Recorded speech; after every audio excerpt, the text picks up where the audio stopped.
All right. What's up, everybody? Welcome to episode number 15 of the Campus Cuts podcast. Today, I got a very special guest. I have somebody that is an entrepreneur, a brand strategist, a marketer, an author, all about empowering her people and all about empowering women's voices, but as well as making sure that everybody is like building towards generational wealth in a way that is unique, in a way that is authentic to who she is, and being able to be surrounded by people who are doing that the same exact way. I'm not sure if y'all seen her stuff, but y'all need to go follow her as soon as this is over at Khadija underscore Grant underscore because she's a beast and she is a boss. And so, yeah, that's my introduction for Miss Khadija Grant. Welcome to the podcast, Queen. Thank you. Thank you. I'm super blessed that you're here, and I'm super excited that you are ready and open to even have this conversation. Yeah. One thing that I'm happy about is I get to kind of like, I don't know if you know, but me and Derek, we partnered with a publishing business called If We Had a Voice. Yeah. And so now I'm starting to I met him 2 years ago. And ever since I was with him, he's like, Khadija, like people need to know about you, things like that. And so I'm like, no, I don't want to, that's you, that's your thing. And so now, he's like, go right now, like get in the front. So if we had a voice is very, it makes a lot of sense because it's like I have a voice. It's time for me to actually, talk about the things, the strategies, the things that I do. Right. And I think that's so important, especially in the time that we're living in right now, where we have literally the internet at our disposal to continue to raise a bunch of voices, like, give an opportunity for the voiceless to now be voiced. Yes, I think it's extremely important, especially amongst young people. So I'm not sure how old you are, but I'm very proud of you. Congratulations on stepping out. I've seen you did some big things, TED Talks and everything. Yeah. That's amazing. That's amazing. And you're inspiring other people. You're inspiring me. That's another thing. I got invited to do a TED Talk in Colorado. And I'm like, no, I don't want to do it. Yeah, hold on. You said no? Yeah. And I don't know. I feel like everything happens for a reason and I had to grow. Yeah. So I've grown a lot since then. Okay, that's awesome. That's incredible. I'm actually 21, so 21 years young. I'm just trying to figure it out. I have no idea what I'm doing, but I know that I'm somewhere because I follow people like you. I follow people like DG. I've been featured on Brother Ben X, following like 19 Keys, following like Keys, all of them, and I'm like, all right, they're doing it, and the time is now, and I need to figure out a way how to continue to move because you are inspiring. So like you inspire me just the way that you're able to do all the things that you do, right? Thank you. Thank you. All right. Well, so now let's jump in. So basically the whole podcast is about making sure that people have an opportunity to have like representation, right? And so like let's talk about your story a little bit. Like who is Khadija Grant at the core? Basically introducing of what is your name, what is your occupation, did you go to college, and then after that we'll move on from there. So basically, I'm an author, but I'm a mother first. So my first book is called Dear Mom, I Hate You. And I wrote that book because I had a 12-year-old at the time and she was like, I hate you. She got mad, normal thing. And I got mad. And I had to step back because my automatic reaction was just to like lash out. Like, what? Like, and then I had to step back and think my mother, like I was becoming my mother, that short tempered, I'm about to whoop you, I'm about to slap you in your mouth, type deal. So instead of me doing that, I stepped back and I was like, you know what I'm gonna do? I'm gonna write a book. I'm gonna write a story. And I wrote this story about my life growing up as a teenager, but also it was written for teenagers to read and kind of see what it's like to appreciate your mother, the importance. So my mother had a heart attack back in 2006 and she has a brain injury. And so through my story writing, I discovered who I am. Through my story writing, I discovered my hurts, my pain points. And so my mission is to inspire as many people to do that as possible. Now, when I got with Derek, I used that storytelling, trying to figure people out what their pain points and things are, who they are to develop products. So I kind of like, I go a lot deeper. I do like detoxes, or I used to do detoxes, and we go through everything about your life, the things you've been through, your hurts, your joys, people you look up to. It's just it's like a a release, a detox. Right.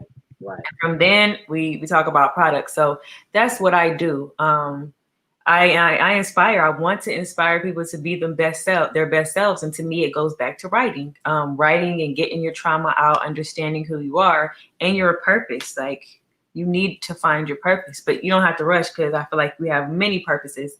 One of your purpose could be to meet me and inspire me. You know what I mean? So a lot of people are like, I got to get to the end point, and it's like there's so many different breaks that you're gonna stop and and help somebody out, and you're gonna keep going, gonna help somebody out and discover this about yourself. So that is what I do. I'm a brand strategist, and I do it a different way than most people. Right, right, right. Of course, because we all know that DG, like, he's completely different. But before we even get to that, your experience about what, like, collaborating with him, I think you said such a great point because with creativity or writing and storytelling, I think that is one of the most. I think no, not think. It is the driver of all things. It is the driver of being able to continue to sell. It is the driver of making sure that you are connecting with another person. So how did you decide, like, when was the moment that you knew that, all right, I'm good and I'm talented at writing. This is the thing that I want to do. It happened. So my husband was, I was 18 Okay. when I got pregnant. 19, I had my children. And then I was pregnant again at 19, and my husband went to Iraq. Now, it was a very difficult thing because back in 2004, Iraqi freedom was like extremely, like, it was new. So a lot of people were getting killed. There was like not a lot of armor. I was terrified, and they would play it online. I mean, on TV, people, soldiers coming back on caskets and things like that. So it was traumatizing. So my way to connect with him was to write him stories. Now, I never was a story writer. I wrote poetry, but something in me said, well, just write a story and try and make it as powerful as possible and as descriptive as possible where he'll feel like he's actually back at home. And so when I wrote that, I discovered, like, wow, I have a talent. Like, because he would call me and say, oh my gosh, I was crying, I was doing this. And after he came back home, I stopped writing.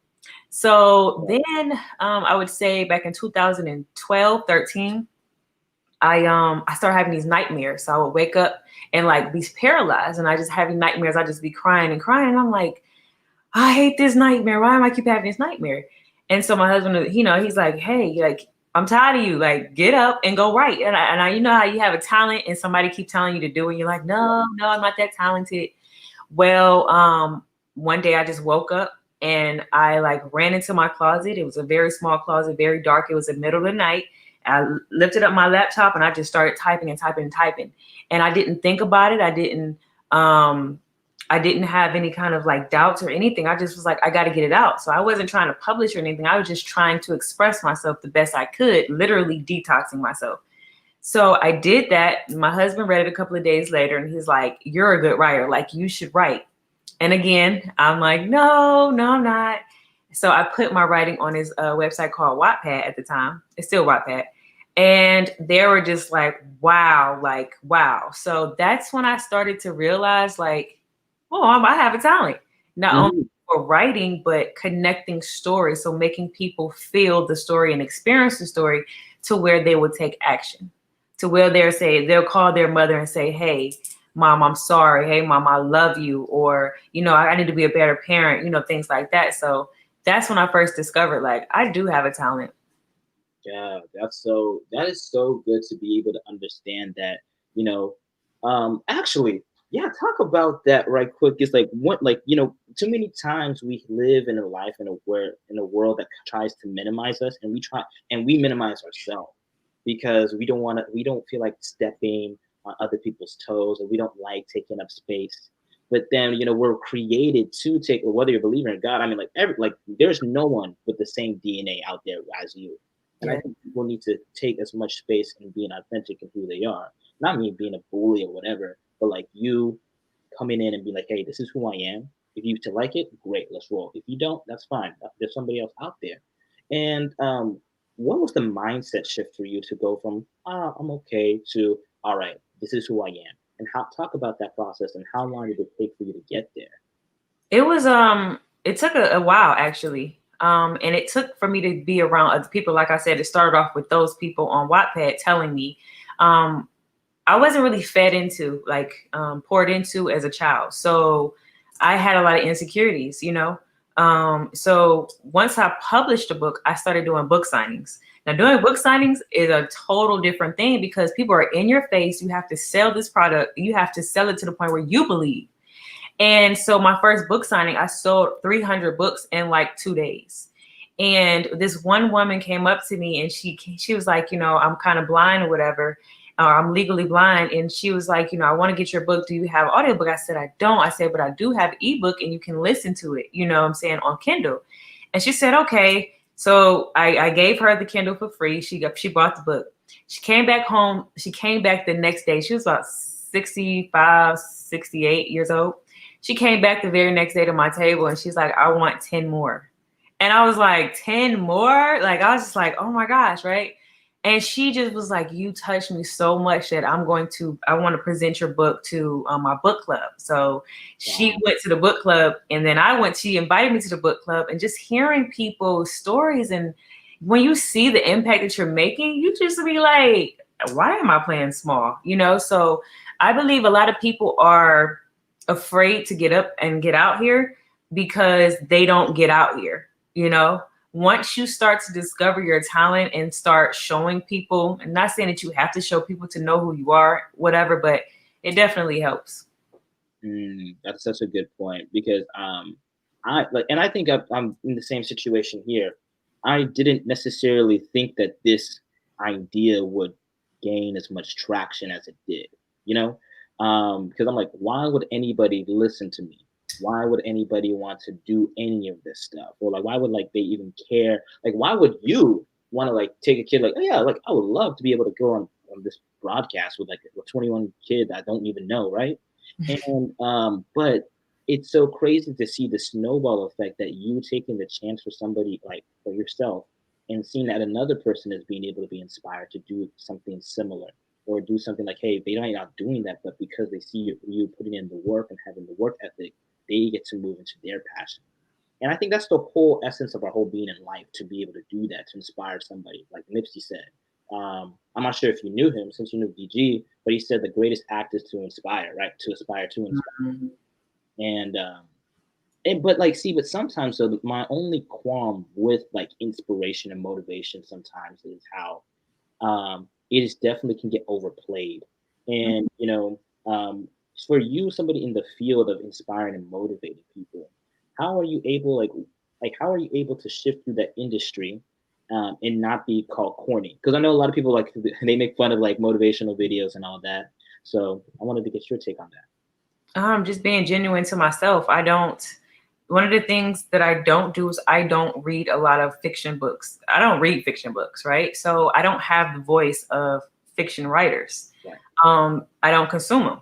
So I don't consume a lot of motivation because I don't need it at this point, right? Back when I was writing my first book, I needed a lot. I needed to level up. So I needed that, right? But I wasn't trying to become a motivational speaker or anything. I stayed on my level, you know? So I believe that you start getting corny when you start repeating other quotes from people, because that's from their hearts. That's from their experience. So as long as you keep it with your heart and your experience and it's your truths, regardless if it's true or not, but if it's your truths. So when I say if it's true or not, let's say I feel like somebody, let's say I had a quote like,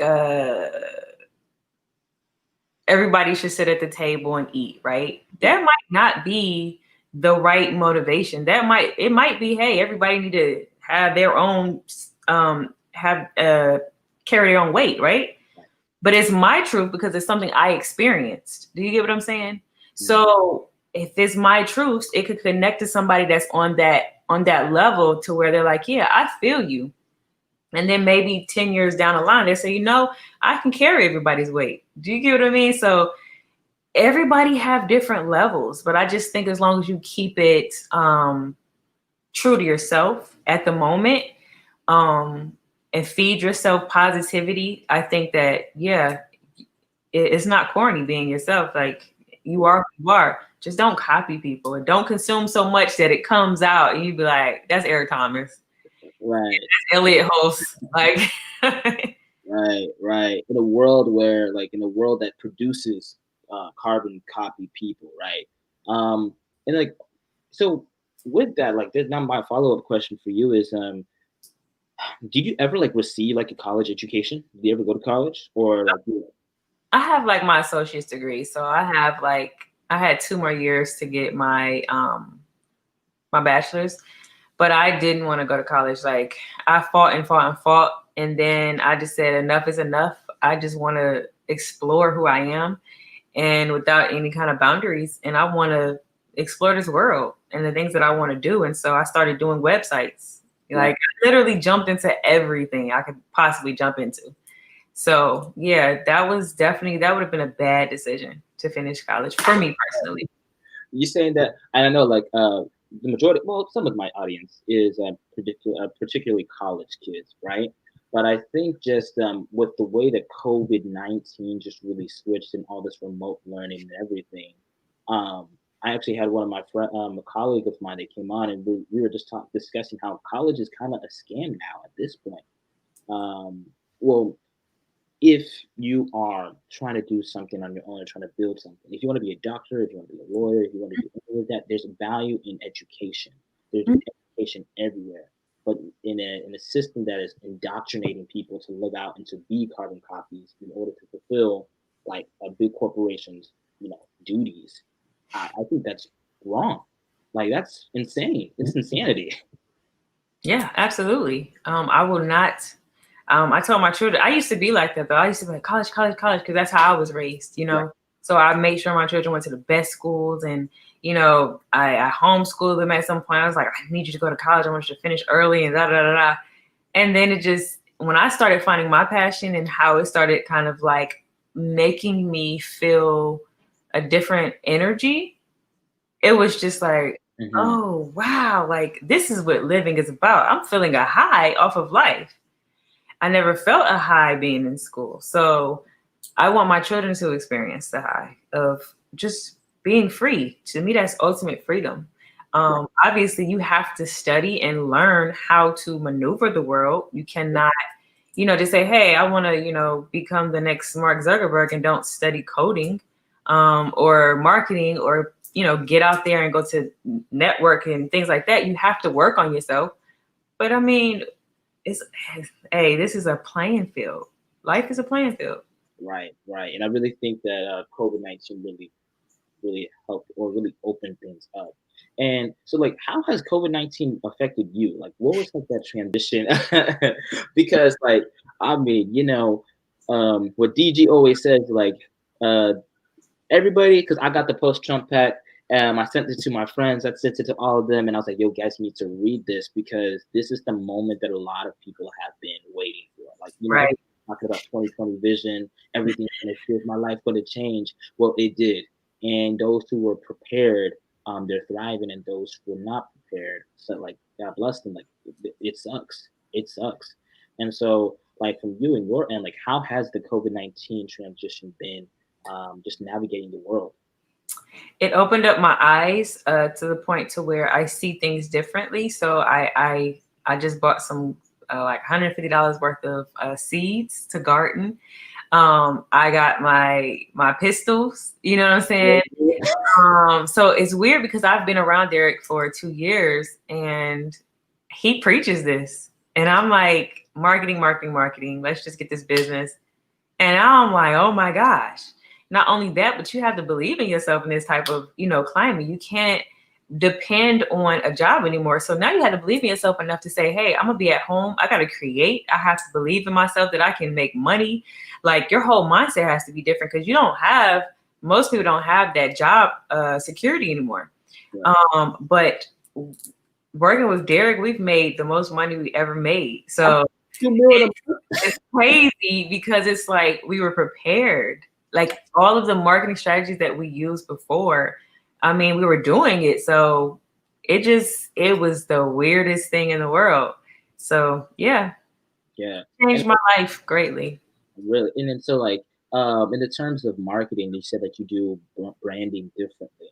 Like, what is Khadija's blueprint or Khadijah's mind and like, okay, how are you going to approach to be able to one, sell this product, but also how are you marketing and why is marketing and branding so important for anything, for anything? So what I do is I I will talk to somebody. Once I kind of pinpoint exactly what it is they want to do, I'll try and niche it even lower. So take my daughter for example. So just about a week ago, we were, with Derek, whatever, and she was inspired. I want to start a business suddenly. And she's like, I want to just sell jewelry. I want to sell clothes. And I'm like, you don't care about this stuff. So the next night, and this is what I do with all of the people that I work with. The next morning I woke up and I was like, oh my gosh, like you love motorcycles. Like you love motorcycles so much that every time they pass, like you're just like, oh my gosh, oh my gosh. And so I put two and two together and I was like, well, why don't you just start a a biker like clothing line, It's a little bit deeper than that, but I just don't want to share it right now because it's Right. not all they fully. Right. But and so she had came up with a concept and everything, and she was so inspired by this that she told me, she said, you know what, Mom? A friend of mine said that bees are not supposed to fly. Bees are not supposed to fly because of their wings, the size of their wings. And women, they say women are supposed to ride because we're small and the bikes are too heavy and, things like that. And she's like, I want to inspire people to girls to ride, and she was like, I remember that feeling like all of these men riding and I'm just on the back of the bike with my dad. Right. So now that I pinpointed that, the strategy now is that passion, that story, you get on IG, you get on lives, you go hard, you get on all the social media platforms, you network, you do lives, things like that. And now you have a product, teach. So now we have the t-shirts, but now we're going to have courses on how to teach and write a book. You know what I'm saying? Mm. And email marketing, text marketing, like bring your community, get a community of people Right. that will, that feels like you, a tribe. And they will sell it for you, do Facebook ads and things like that. So that's really what we do. Like, and then I use my networks as well, which is, I have a good network. So it's like, hey, can you help my daughter with this? Can you get this made in China? Like, but it's the strategy really is, it starts from months ago. You know what I'm saying? It starts from building that network. It starts from building your social media up before, you have a product, before you have that big idea. Like I just post her and she gets 70 followers, just post her, not even the item. Like she doesn't haven't even, I don't think she has one post up yet, and she might be at 100 now, but it's just like the strategy is hard. The strategy to get into people, webinars, people got to hear your story. Right. Once they hear your story, they will buy. For me, when people read Dear Mom, I Hate You, the influence, the blueprint, they're like, hey, I want to interview you. Hey, do you have t-shirts? Hey, you get them emotionally attached, then you have a product. I mean, you have a loyal following forever. Right. Who's going to go out and talk about you and word of mouth and people think it's, I can't even tell you how much we spend on marketing because he doesn't really spend that much on marketing. Like everything is really word of mouth. And I mean, if you're a man on Forbes and you're putting Forbes article with you with a tattoo, right. You like with the AR-15, like that is so crazy. And then, man, I remember the very first time I came across this page. It was like my explore page, right? And I was like, who is this man? Like, I was like, this nigga is crazy. I don't know who he is. I don't know, like, but then after that, you start getting a little bit scared. But then when you start listening to the game, when you start listening, okay, he's hearing with his story, or when you start listening, be able to see that, hey, okay, this is how I was able to transform my life. Oh, this is why preparation is so important. Oh, this is why you should not even like worry about being an entrepreneur, but like, this is about owning your time and freedom. This is what it looks like in my way. But now, if I can inspire you, and you're behind the scenes and doing that, it really is continuing to move a movement. And I really think that these big companies, what they're really trying to do is they think that they can reverse engineer. They think that they can, okay, we have a bunch of money, but then we just spend money, money, money, but then they're not able to really connect. And I think that's what people like, in the way that the way Brother Ben X, the way that Ani Hustle, all these great people, even my friends, what they're doing is that they're creating a community because at the end of the day, people want to feel like they belong. And two, when you create a tribe of people that look like you or think like you're able to move further than just you being a big company, not even relate to nobody. Then after that, you think you're gonna win. Like Exactly. it doesn't make sense. Exactly. A lot of people they're not connected to their soul, their story, and Mhm. so they can't connect to other people. So yeah, that's one of the things that is extremely important. Like once you can relate to somebody and they can kind of like know your story and connect to your story, then they feel like they need a part of this. They need to be a part of this. They need to tell somebody. Like that's the thing. That word of mouth is very powerful. Right. And now, so like, I'm gonna go a little bit of a different direction, but throughout your time, you're talking about your story. Um, I want now this is like more like towards the bigger questions. What does representation and equity mean for you, in the way that you live your life? And I guess that's more diving into how has your identity as a Black woman in America shaped your worldview and just your thoughts about like representation and thoughts about how we continue to build a space where more women can have their voice, more people are able to live that life of freedom. Oh, it's extremely important because we're responsible for the next generation. So if we're not representing in a positive way, then our hold on one second. Then if we're not representing in a positive way, then our children will think, oh, it's cool to be like Megan the Stallion. You know, we have to kind of like counter all of that. So it's extremely important that we see ourselves in stories as strong. Like the Black Panther, that was one of the most inspirational stories of all time. I watched it a good like 7, 8 times in the movie theater because I was Right. just like, I've never seen this. Like, it just makes you feel so empowered. That's important. That's important to know that you don't have to have weave in your hair to look good. It's important to know that your Black skin looks so beautiful. Like, children need to see this growing up because then they have a role model. It's important that we have Black authors and Black storytellers, and just knowing that we have, you know, if we don't tell our story and represent us and how we really are, the media will take over and tell it for us. And I think that's the issue we're having with, you know, police brutality and the way everything is going. We're not being represented and we're not representing ourselves. Right, right. And then I think it's just so so important to think about that because I don't know. I just think about how you got Prince, you got people like Michael Jackson, you got people with Dave Chappelle, you got people like Ava DuVernay. Right? They've all said that these people at the top do not care. Like they're all like they only want like just the way. Just thinking about like during the '80s and the '90s and the way that they continue to portray people. Because I'm an actor. Like I'm studying acting. I want to get into movies. I want to go into like directing and whatever. And I'm just trying to figure out a way, like media, right? Multimedia. Like I'm trying to figure out, okay, how are they able to really capture the true, authentic stories that are there? Because while I'm growing up, I'm a nerd. I'm a kid that loves anime. I'm a kid that loves comics. I'm a kid that grew up in the suburbs. I was not like raised. I never saw a kid like me. But whenever I never saw like somebody on the screen look like me, all I was told was you're either a thug, and because of the way that I spoke, none of my friends would say, "Yo, Tom, you're not even Black, you're white." I'm like, "What? This is wild."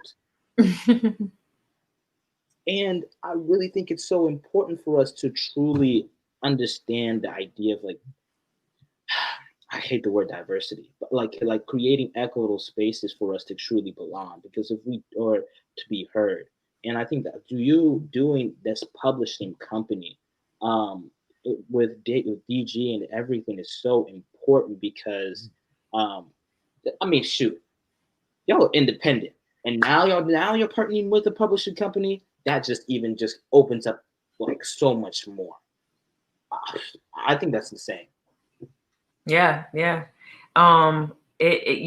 He opened up my eyes to the point where I'm like, when he think of an idea, it doesn't matter what industry, the video game industry, the game board industry, it's like he believes that he can take it over. Like, hey, why not? You know what I mean? Why not do our own thing? Why not put up our own money? So that's a very powerful thing because we're not taught that. We're taught, hey, I want to rap, so let me go get signed. Hey, I want to dance. Let me go find a studio. Or it's never like I can do this myself. I can build this empire myself. So Tyler Perry doing what he did, like that's representation. That is that's powerful.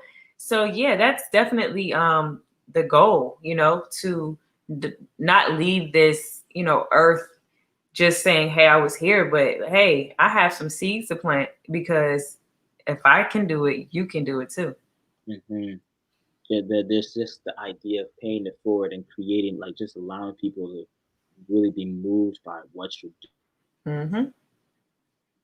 That's wild. And then so, like, despite all of that, of course, we're in a movement where, the create like America's changing very fast. Um, what like my question for you is like, what would you like to see change in America? Um, and how are you moving, and how are you doing that on an individual level, on a familial level with your family, to be able to making sure that you're bringing that change to Okay. um, people? I I know want, these are big questions. yeah, because I kind of feel like it's a lot of work that needs to be done, and it's difficult to get the people. For one, it's difficult to get people to realize what's happening, so you have people who are detached from it. So it's like the police brutality, the whole the things that's going on, like just the plays that they're making, to kind of suppress, oppress. And it's like then you have people the oppressed that don't believe that it's happening, so it's like, oh no, it's not really, that deep. They're not messing up our food supply. They're not doing, you know, you're just talking. So to me, it's like I wish everybody can kind of get on the same page and say this is the reality of it, because it's hard to fix something that nobody believes, or just feel like it's a lot of manipulation and a lot of distraction. So I would hope that through writing stories, I feel like writing is a very influential tool. Look at the Bible, and like the we can really change people's minds. But if you write it the right way through storytelling, people can really open up their eyes and say, "Oh wow!" Or through movies. So I believe just getting to people to where they can relate. People who feel like they're detached. Oh, it doesn't happen to my family or my community, so it doesn't happen. Writing powerful stories, getting out here and speaking up every opportunity, but also building your own family up, because you can go out here in this world all you want and try and save everybody, and then your family is stuck. Say you pass away, there's what you did something, but until you can engrave this into each one of your children and then they do it, like it's hard to really get things done. It's hard to change things. So I would start with my family. That's what DG preaches. Like, hey, like I know this is going on, and it's hard to stay focused. It's very hard. It's hard, but it's like you have to. It's like build your family. Build your family. Right. Just like the idea of staying for, oh man, whew, because as like I think I don't want to say, but like you gotta be ignorant just to think that people are not fighting for your attention. At this point, it's not people don't even care about money. I was listening to this thing with Wallow and Nipsey. Like, people don't care about money; they care about attention, because it's an attention economy now. This attention economy, like likes, views, Mhm. this, that. They could care less. If you're seen by millions of people think they've won because of this instant gratification. How are you teaching to your kids not to worry about that?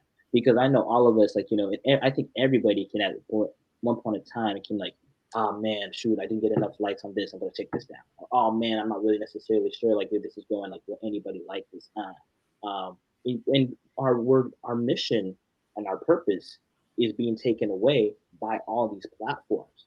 So yeah, that's my question. So my daughter started a TikTok, the other day. She's 10 years old. And she's like, Mom, I only had 3 likes, you know what I'm saying? And what I tell her is, for one, you got to be consistent, and being consistent means being consistent with who you are. That's the only way you're going to attract who belongs in your tribe. They're going to follow you. They're following you for a reason. You're not following them to get a like. They're following you. So you stay true to yourself and stick to, even if you're not sure, you'll get it right if you be consistent with trying and not really paying attention. They like this, they like that. Don't get in that trap. But I can imagine, YouTubers when they first started the whole video game, commentary. It's like, I am sure people were like, whatever, this is so stupid. And they probably was like, I'm not doing this for you. I'm doing this for me. Or the people who, the little boy who goes shopping, he's like the richest YouTuber, and it's like, we're not doing this for you. We're doing this for me. You know what I'm saying? So people will catch on. And I tell her that all the time. People will catch on to what your message is. But if your message is not clearly you and authentic, then they're not going to. They're going to be just as wishy-washy as you are. You just posting anything just for likes, So stay true to yourself and your true followers will come. And they will support the hell out of you. Right, right. Did you ever expect to be as supported as you are now? When you first started? Like, did you always knew that, yeah, this is going to happen? I mean, I still don't see myself like everybody see me. Right. I'm still like background, you know what I mean? Just, and I don't know if that's a bad thing or if that's something I have to grow into or something, but I just do me. And I'm thankful for people following me. I'm thankful for the network and, being inspired by people. But I feel like my mission is not to pay attention to how fast I'm growing, but how many people I'm inspiring. Mm-hmm. Mm-hmm. Discussion dive into it now. It's like culture and in very influencer culture. What does influencer and the word influence mean to you? I feel like an influencer is somebody who can make you move, make you feel, make you do something, make you take action. That's what I feel. It's just in somebody that you have people that motivate. You could watch a motivational speaker, like, hey, get up early in the morning. But if you're not actually getting up in the morning, you're just feeding off of that motivation and you're not doing something about it, then you're wasting your time. Like, that's not an influencer to me. So to me, I mean, there's different people. If I watch, let's say, makeup thing, and it inspires me to do makeup, to me, you influence me. So you're an influencer. Mm-hmm. It's bad influencers, it's good influencers. The pranks that go out, you know what I mean? When they was lighting themselves up, with they was throwing alcohol on themselves and then throwing a light. And it's like, what? They were influencing. They were influencing. That's an influencer. They made you move. They made you think, and they made you act. And that's, to me, that's a real, true influencer. That's scary. Well, yeah, that's honestly very scary because a lot of things. There's a lot of attacks. I think as they said. I remember hearing this quote. I was telling my friend Maurice about it. It's like, man, World War III is not the war on anything. Like, it's the war on your mind. Like, it is the war on your mind. Yes. Oh my gosh. And you're really big, like just from your profile on the Facebook page, you're really big on the idea of the mind and the mind body soul connection. When did you get into that point of like holistic health and making sure you're letting people know, your audience know, like, yo, gotta take care of this. Your bio says sapiosexual, like, all about mindset, all about making sure that you're having great conversation and these thoughts. Like, what was your fascination about the mind and what did you realize about that? And how are you trying to preach that message to your following? Like, yo, take care of this first. I used to try and like date people like back in the day, and I just be like, I'm not attracted to them. I'm like, why am I not attracted? You're so fine. Like, it was just the weirdest thing for me. And then I just started, people that I did gravitate towards, they all had something in common, and that was like, they fed me. So they fed me different philosophies. And then after writing my story, I realized like I used to love Bruce Lee. Right. Oh, I would read his philosophies and I would study them. And this is at 15 years old. So this is the importance of writing your story, because you realize things that you did before that you're like, dang, I totally forgot. And I had an uncle that used to take me to like it was like he used to call it like it was like a witch store or something like that, but it would have like dreams and things like that. So I was interested in that at that moment. I wasn't aware of it. I just was just going about my way. When I got with Derek, he would teach me so much. And then obviously you get around one person, you get around their whole network. right. And then you're just sitting there like, oh my gosh, this is a whole nother breed of people that I wasn't exposed to. So now I'm just like, I love being taught. And then I read books. And the first book that really did it for me was The Way of the Superior Man. Ooh. I was like, oh my God. Like, yeah, it's all about mind. And Mm, I love the feeling of developing more and more. Just I got addicted to just like, I know if I can be disciplined, I can get this done. It's a game. It's fun, so that's when I discovered it. Just writing my story, I believe that's what did it. But then getting around people that fed me, I started being like, ooh, I've been hungry all my life. So yeah. wow. Wow. And then so now when you're raising your like, your oh man, I think motherhood is such a I think parenthood is such a interesting concept. How are you like in making sure that you're instilling? I can't imagine or fathom that, but like instilling like these values of development and these values of mindfulness, these values of making sure you're putting your story because they're they're creatures that think their own thoughts and whatever.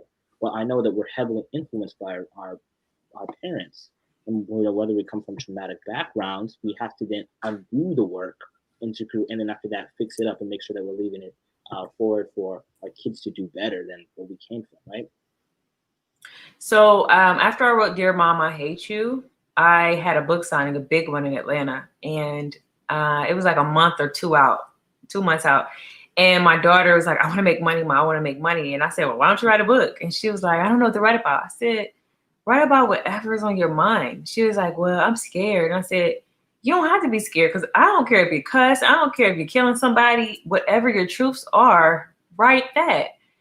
And she wrote it, and then she sold all of her books before I sold mine, for one. What? She sold hers in like a day, and like I would say 2 hours the next day. And it was a 3-day event. And she would take all of my sales. And I was just like, and so, but she got that exposure of what happens when you speak your truths. She got that that feeling like, man, that felt good. And other people feel like this, that connection. So whenever my children go through anything, I'm inspiring them to speak their truths. It's something that a lot of us didn't have when we were older. We couldn't say what was on our mind. We had to hold it all in.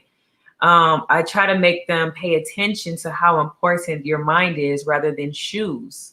I give them examples, like real life examples, like, hey, look where this person is. They're rich, but guess what? They're not happy, you know, conversations. And then being that I like, my husband bought my last pair of shoes, but before he bought me that last pair of shoes, I would say the last pair of real shoes I had was probably like 5 years ago. Wow. Like, I don't shop. So I'm giving them example of what matters. I do buy and invest in my business, and I do buy books. You know what I mean? So I do travel. I do when I spend more money on experiences. So I'll take them to Disney World. I'll take them to do the slingshots and things like that. That's where my money is. And when we do that, I don't care. I'm like, hey, buy what you want, whatever you want to eat, wherever you want to stay, whatever hotel. This is an experience. Right. Now, when we're at the mall, no, not buying it. Nope. Not buying it. Nope. So they kind of get a sense of mom values this, and look where it's gotten her. Other people value this, and look where it's gotten them. Right. Right. That's so good. And I really loved how you touched on about the idea of like valuing experiences more than it does like material things. I mean, because materials stay there forever. But I think like, they say, like, okay, how are you going to go to school to study business when you haven't even started a business? Like, and people actually get paid to teach on theory, but they never but they're not the ones doing it. And so if you don't, if you're only talking from, and I really think that's super important for branding too. How do you expect to brand something or to say that you've done stuff or posting stuff that you're not even living? Yes. It could make sense. Yes, yes. I definitely agree with that. I don't post anything. I don't post much of what I really do in real life, which is my problem. Um, but I post about the things that I do. So people minimize, and I don't know if somebody's listening who feel like, I don't do anything. You do, like, on a day-to-day basis. You do something. You do think about things. And so I have children, and if it wasn't writing, if it wasn't marketing, guess what? Like, I get my children up every day. I inspire them every day. That is what I'm going to talk about. And you see, I talk about my children. I talk about books, but people minimize. Like, I remember we was doing this thing, and people were like, "Can you teach me how to do a Shopify store?" And I was thinking, like, you don't know how to do a Shopify store? Like, and it just blew my mind. But you never know what people don't know, or what people are going through that might be simple to you, but you might have overcome that in your 20s. And here they are, in their 30s, and they still haven't overcome it. So you are exactly what they need. So I just believe posting, if you're broke, just post that. Like, you're going through some. I know somebody that was she was addicted to drugs for many years, like 15 years. All she did was post her journey in recoverment. Mhm. Nobody laughed at her. Nobody like looked down on her. We were like cheering her on. She put out a book, man. We all buying a book. You know what I mean? She's going to speaking engagements. Man, people, I don't know, they put too much emphasis on what is popular instead of what is real. Mhm. What is popular over what is real. But I mean, sheesh. And that's scary. That is so scary because a trend.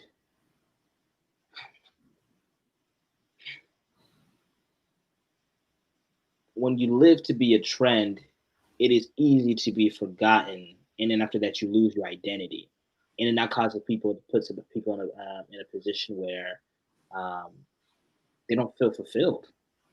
It's just a cycle. Yeah. It's a lot of people that I know personally that's not fulfilled because they have to wake up and talk about something they don't want to talk about.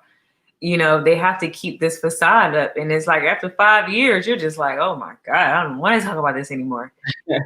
So then what do you do? Like you said, you're so out of touch of what you really want because you've been living this other double life that now you're stuck. And it's like, I don't know what to do. And now I've seen it on YouTube. People have 2 million, 3 million followers, and then they just drop off the face of the earth. And it's like, dang, like, and they're like, I don't want to have nothing else to do with this. Man, there's a lot of gems in this pod. I mean, I'm just like, I hope people are picking them up along the way. So now, like, the way that I wrapped up from the end towards the end of the podcast, I asked like three big picture question. So my first question for you is, what would you tell to your 24-year-old self? Three things that you would tell to your 24-year-old self. Wait, like, don't be so in a rush to discover everything at one time. Discover your purposes. Just experience life, and every day is very, very important to just experience life. I think I was about 24 when my mother had a heart attack. So I would say, Mom, I would say, appreciate your mother. Like I said, she has a brain injury, so I'll never have that mom that I had back then. I didn't appreciate her. So I would definitely say in my earlier years, Khadija, like, slow down. It's okay. Um, Also, I would say, oh man, I would definitely say, learn be financially educated. Right. So credit, um, saving money, investing, that's something that even if it's not your passion, that's something that I believe everybody should dive into and learn. And definitely create that habit. Like, who, if I was 24, I would tell myself, buy a house. Like, yeah, like, yeah, or not a house, buy a duplex or, something like that. But yeah, man, that's what I would say. Wow, that's good. That's good. That's honestly that's so good. That is so good. Anybody listening to this, y'all make sure call your parents, tell them that you appreciate them. Slow down. We good. We good. And three, start investing and making your money work for you. Those are like kind of the messages that I put out with my content. I'm like, yo, guys, like I don't know a lot about money, but this is what I'm learning. I think that it's important for us because we live in a world, um, or while everybody else is getting rich, people are profiting off black people, and they're not telling, but people are not necessarily teaching black people how to do this. Mhm. Makes no sense. One thing that irritates me is that we make so much money for other people in every single industry, and we are so not respected. And it's just like we buy the Gucci's, we buy all of these nice clothes, and we're not respected for real. They're like, heck yeah, wear my stuff, shout my stuff out. As rappers, as entertainers, it's like the top dog. It has nothing to do with our culture. Probably doesn't even understand our culture, and we're getting paid cents to the dollars that they're getting paid. And it's like, I hate that. That's why I love the fact that we have independence. We can be independent, and it's harder. It takes longer, but you have power over your own decisions, and nobody's eating off of you. Nobody. Yep. Yep. Yep. Yep. It's the harder path. It is definitely the harder path. And now my last question for you is, what would you like your legacy to be? Mm. So I always said that I wanted to be the most influential writer of all time. So I don't want to be the most rewarded. I don't want to be like, oh, I want an Oscar or anything like that. I want to have a library of books that influence the next generation, our generation. Like, I want my legacy to be read that book because it's going to make you do this, it's going to make you do that, it's going to change your life. So, um, understand yourself more, empower you more, make you feel like a god, like make you feel like you can do anything. That's what I want to do. I just want to be the most influential writer.